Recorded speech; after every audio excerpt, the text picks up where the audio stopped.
कभी सोचा है कि जब दुख और अंधविश्वास आपस में टकराते हैं तो क्या होता है?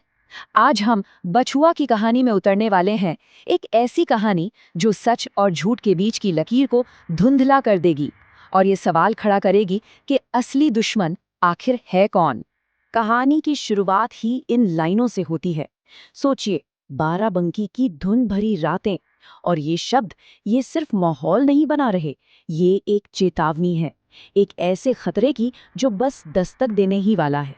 तो सबसे पहले मिलते हैं कहानी के किरदारों से।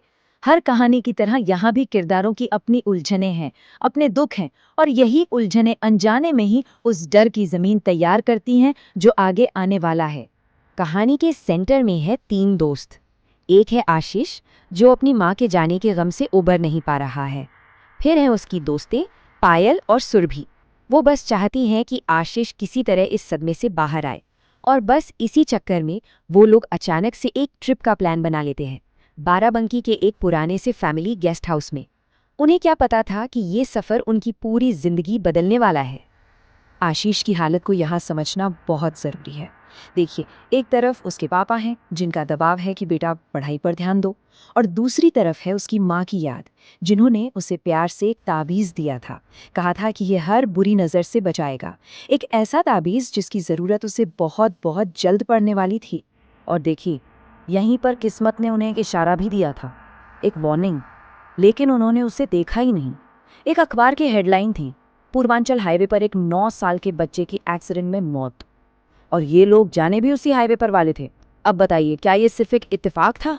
बिल्कुल नहीं। तो चलिए, अब सफर शुरू होता है, और जैसे ही गाड़ी आगे बढ़ती है, खतरे का दरवाजा भी खुल जाता है। अब कहानी के इस हिस्से में देखेंगे कि कैसे एक छोटी सी मामूली सी लगने वाली घटना उनकी दुनिया को हमेशा के लिए हिला कर रख देती है। और यहीं यहीं वो एक ऐसा फैसला लेते हैं जो उन्हें सीधा तबाही के मुंह में ले जाता है। पायल कहती है कि चलो पूर्वांचल एक्सप्रेसवे से चलते हैं, जल्दी पहुंच जाएंगे। बस एक छोटा सा फैसला, और उन्हें अंदाजा भी नहीं था कि इस एक मोड़ के साथ वो खुद को कहानी के सबसे गहरे खौफ के बिल्कुल सेंटर में धकेल रहे हैं। और बस इसी हाईवे पर हकीकत और वहम के बीच की लाइन पूरी तरह मिट जाती है। देर रात का वक्त है, आशीष को नींद आ रही है, और तभी वो जोर से ब्रेक मारता है। गाड़ी चीखते हुए रुकती है। सामने जो था, उसे देखकर उसके रोंगटे खड़े हो गए। सड़क के ठीक बीचों बीच एक बच्चा खड़ा था, और उसकी आंखें सीधे आशीष को घूर रही थी। लेकिन जैसे ही पायल और सुरभि की नींद खुलती है, सामने कोई नहीं होता, सड़क एकदम खाली।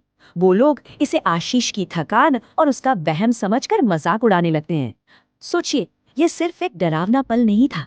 इस एक पल ने आशीष को अपने ही दोस्तों के बीच बिल्कुल अकेला कर दिया था। अच्छा, तो अब कहानी एक और खतरनाक मोड़ लेती है। ये लोग गेस्ट हाउस पहुंच जाते हैं, और अब जाहिर है बोर हो रहे हैं। तो बोरियत मिटाने के लिए वो कुछ ऐसा करने का सोचते हैं जो उन्हें नहीं करना चाहिए था, अलौकिक शक्तियों से कांटेक्ट। और बस यहीं से उनकी सबसे बड़ी गलती की शुरुआत होती है। गेस्ट हाउस में सुरभि अपना असली पत्ता खोलती है। वो अपने बैग से निकालती है एक ओइजा बोर्ड, मतलब रोमांच के लिए वो पूरी तैयारी करके आई थी। आशीष मना करता है, उसे रोकता है, पर नहीं, वो लोग इस खतरनाक खेल को खेलने का फैसला कर ही लेते हैं।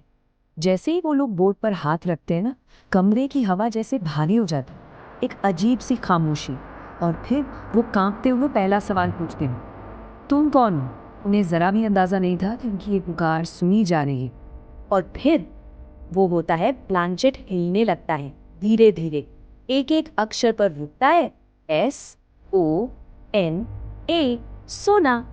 ये आशीष की माँ का नाम था। ये नाम देखते ही आशीष का तो जैसे दिल ही बैठ गया। एक पल को उसे लगा कि उसकी माँ उससे बात कर रही है।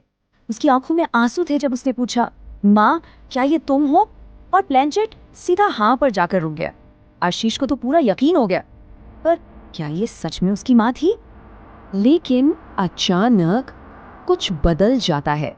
प्लेनचेट अब बहुत तेजी से हिलता है और एक नया नाम लिखता है, BACHWA, बछुआ। ये तो वही बच्चा था जिसे आशीष ने हाईवे पर देखा था। मतलब ये दोनों बातें आपस में जुड़ी हुई थीं।